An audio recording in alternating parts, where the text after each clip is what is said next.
Basic drainage.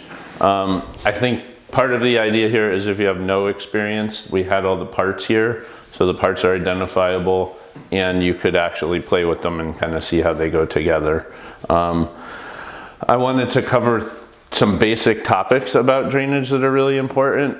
I don't want to give you the impression that you should leave this session knowing everything about it at all, but you should be educated enough to not make silly mistakes by making it up yourself and want to ask for help and support. So I definitely want to stress, if you're in a drainage situation with a client that is unhappy or there seems to be a problem, always please immediately talk to your designer, and if your designer is not an expert, have them ask for me or somebody further up that knows more. So, dun dun dun, this is Scott with the triple wall. Yay, don't trip with the triple wall. Thank you, sir. That was fast.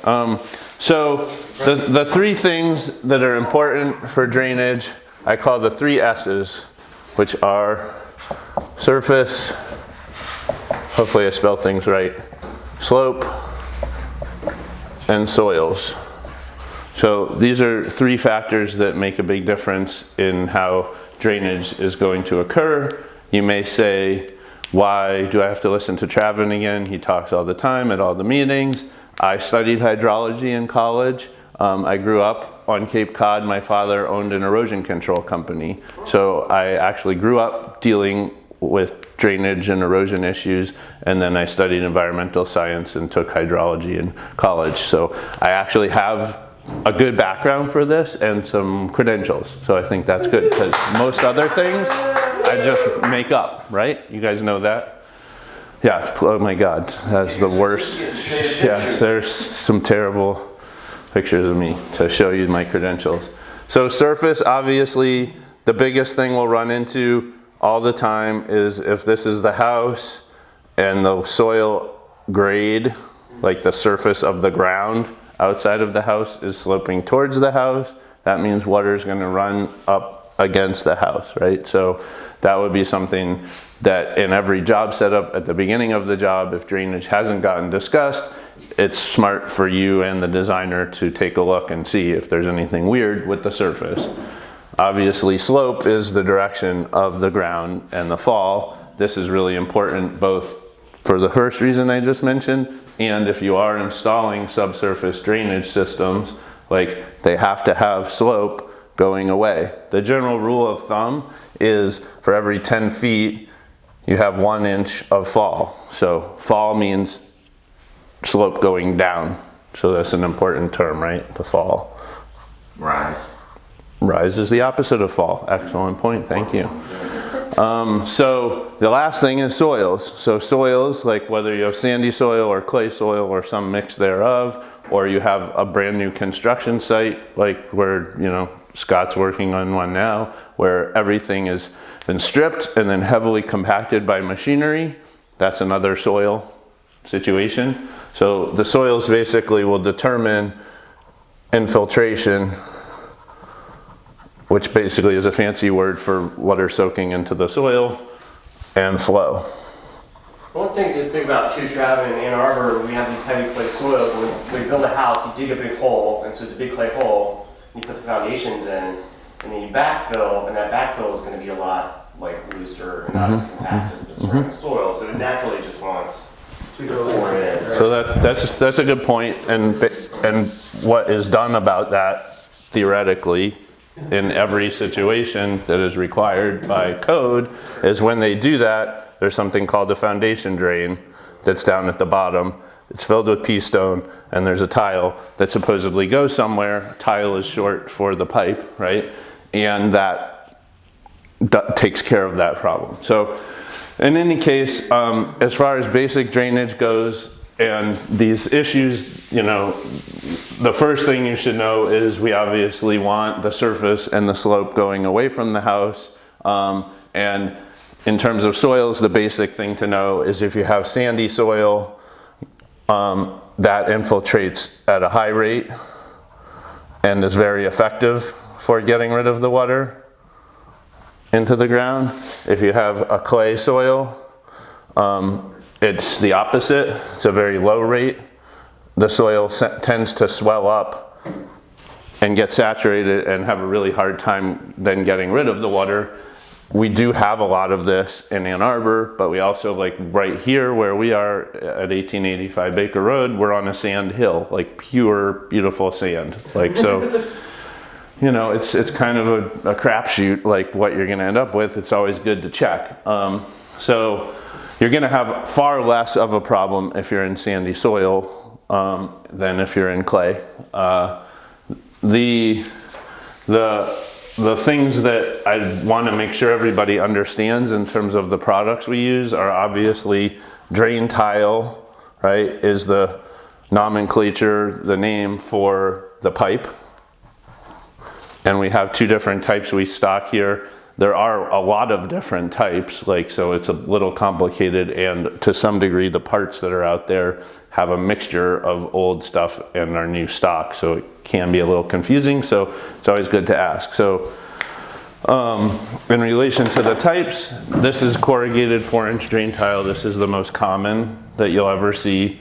There's perforated and non-perforated. So perforations mean holes, basically. And if it's non-perforated, which this, if you look at it, there's no holes in it. It's just a solid pipe. It's just carrying water. That's its only goal, is to take water somewhere else. Perforated does also come in two styles, one of which has this sock on it.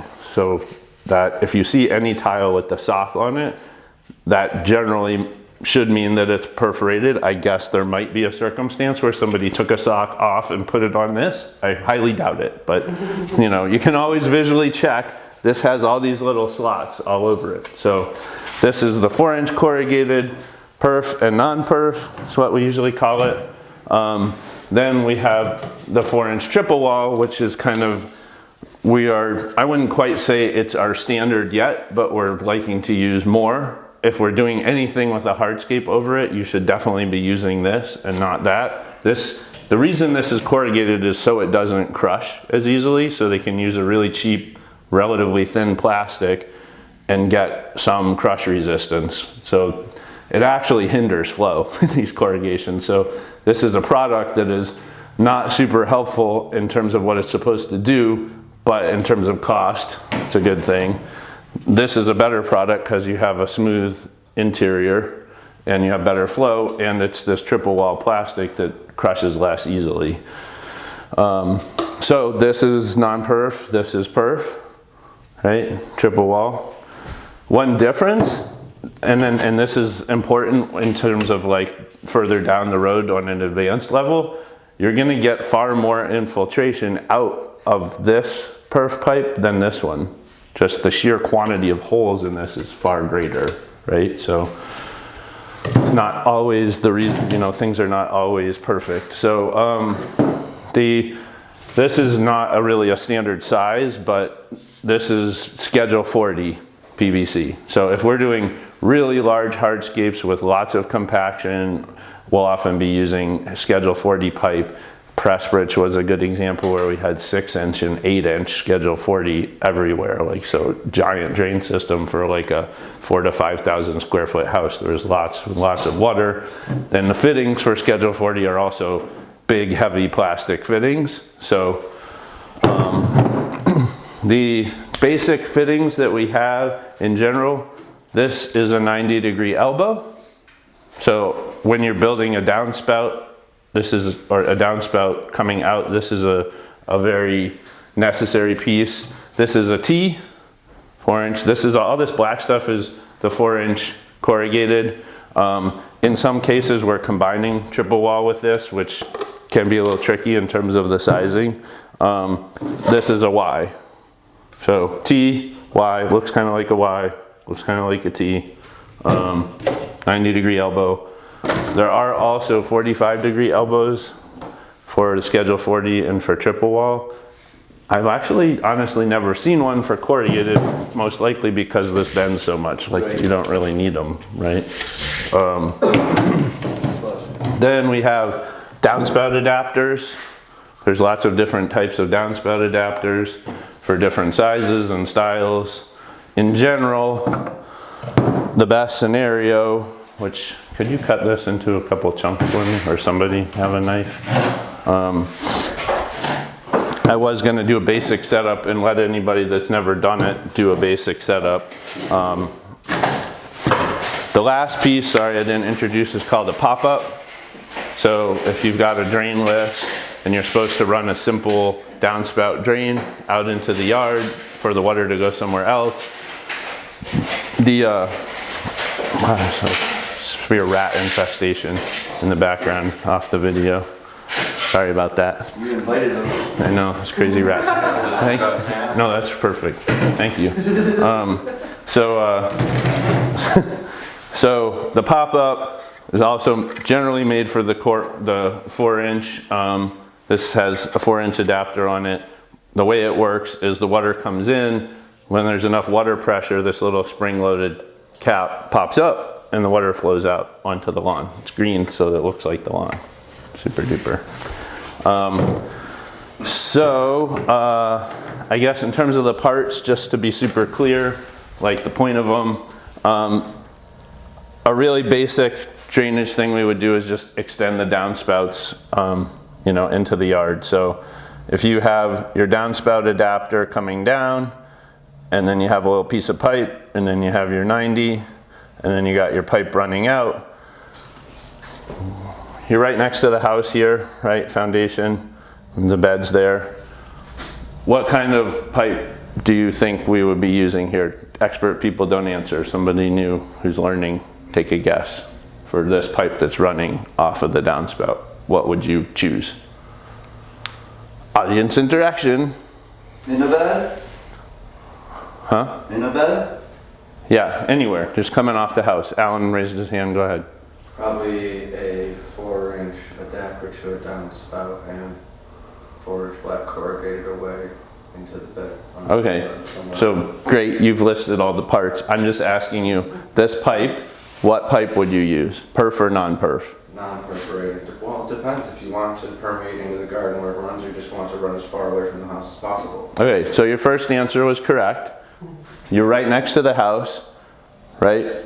You do not want to put your water from the roof right next to your foundation, right? So always, if you're putting in a downspout extension, you want to use non-perf first, right? So that actually last week with one of our crews caused a basement flood because perf was connected right here. So this is timely training, right?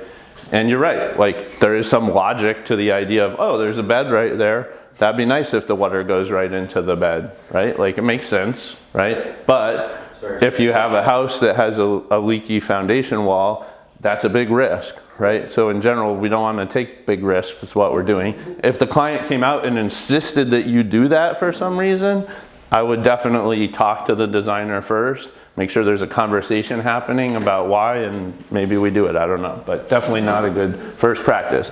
In any case, so your pipe runs out, and then you've got your pop-up adapter. So that would be our basic setup that we could play with today. The parts that are really important are why would you use a T and why would you use a Y, right? So you've got a T and you've got a Y. So any thoughts on that? As to why you would use them? Yeah, they do the same thing, right? This is two pipes coming together, this is two pipes coming together, Jacob? Yeah, so if you're adding, another corrugated pipe from the other downspout, you could connect it to that one and use the same pop-up for this, and get the water away from the house. But which one? I mean, if it's just two, you could definitely use the Y. I would suggest that would bring better flow. But the T, that would just be connecting two and then sending it one way, correct? Yeah, so good answer, I think. Could you repeat the answer because your mic isn't going to actually pick up? Oh, yeah, hello. So Jacob is correct. The Y is a part that will create better flow. So if you kind of see, if you're thinking about what I was saying first, in terms of slope and wanting water always to be going downhill, this is pointing a direction and your water's flowing together in a direction. Here, if you have something come in, it's kind of hitting at right angles. So there's a reason these two parts exist. There's different situations which work better or worse for them. We just did one, again, I was mentioning last week, where we did exactly what you said, right? We had other drains coming in to flow down, so the Y was a good part to have there flowing in. But there was a corner where we put in a drain box that was a little higher, where it could catch some water on the surface, and it was high enough that a T made sense because the flow was down, right? So the T sitting in the pipe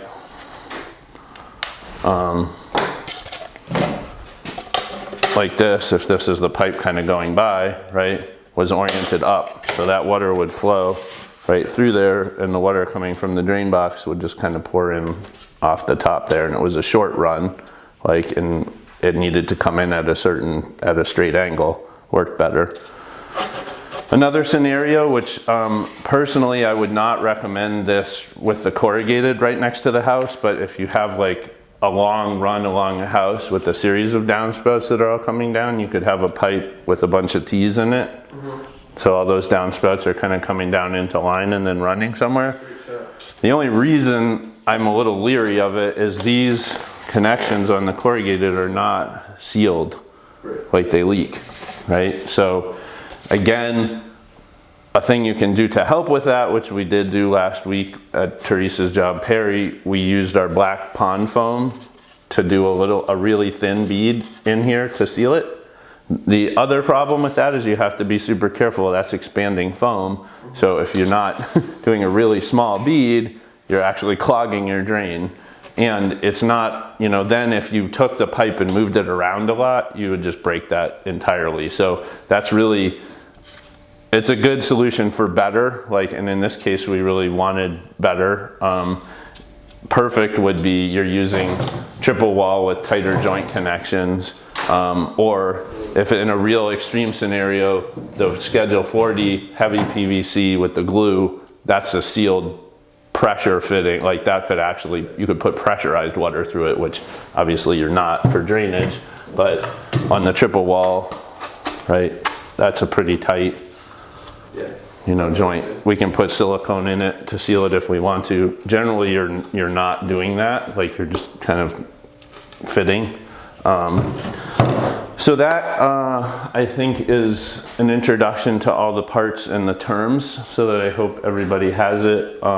I did want to kind of do a kind of advanced section, but I think for those of you, we could take a pause now. For those of you who've never messed with this stuff, we want to have your hands on up here and look at the parts and feel them and look at the slots. The second part we'll talk about is dry wells and French drains and a little bit about design for a system. So, Travis, when do you suggest to screw connector connections? yeah, Gavin and I talked about that, and Could you repeat the question, Travis? so the question was, what do you suggest for screwing things together? I think the best practice, if that's needed, most of these have little clips in them.